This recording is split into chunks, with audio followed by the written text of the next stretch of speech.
গীতার আসরে chicken patties বিক্রিকে যেমন সমর্থন করি না, ঠিক তেমনি একজন গরিব চিকেন প্যাটিস বিক্রেতাকে দিয়ে তার একবারে খাল খিঁচে দেওয়াকেও আমরা কোনোদিন মানবিক বলে সমর্থন করতে পারি। আসল বিষয়টা হচ্ছিল এই যে গীতা পাঠের জমায়েতের মধ্যে যেমন বিভিন্ন ফেরিওয়ালারা এসে তাদের সওদা বিক্রি করে, এই প্যাটিসওয়ালাও ঠিক তেমনি প্যাটিস বিক্রি করছিল। তার প্যাটিসের দুটো আইটেম ছিল, একটা ভেজ প্যাটিস, একটা চিকেন প্যাটিস।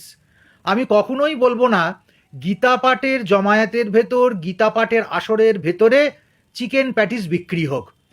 এটা যেমন অধার্মিক, ঠিক তেমনি এই প্রয়াসকে আমি কোনোভাবে, কোনো যুক্তিতে, কোনো দিক দিয়েই সমর্থন করি না।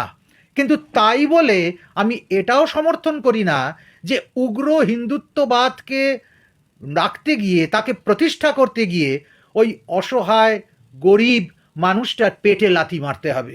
তার সমস্ত প্যাটিসগুলো, তার পণ্যের সম্ভারটাকে একদম মাটিতে ফেলে নষ্ট করে দিতে হবে।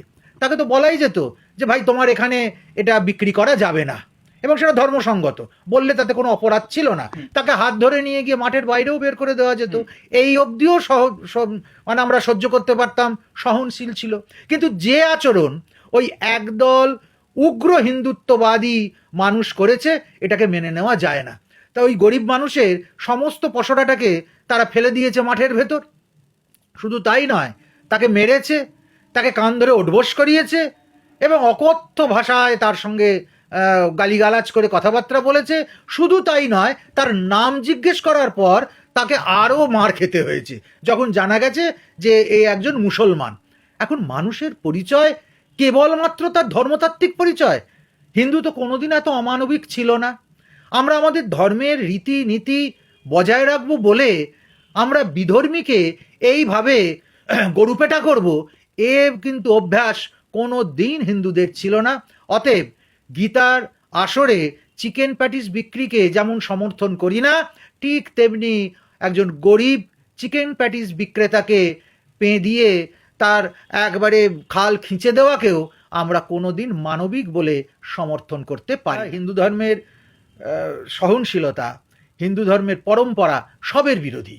যারা এ কাজ করেছে তারা আদপেও সনাতনী নয়, তারা হুজুকে সনাতনী, তারা দাঙ্গাবাজ। তারা মানুষকে চেনে কেবলমাত্র তার বাহ্যিক উপকরণে, আন্তরিক উপকরণে নয়।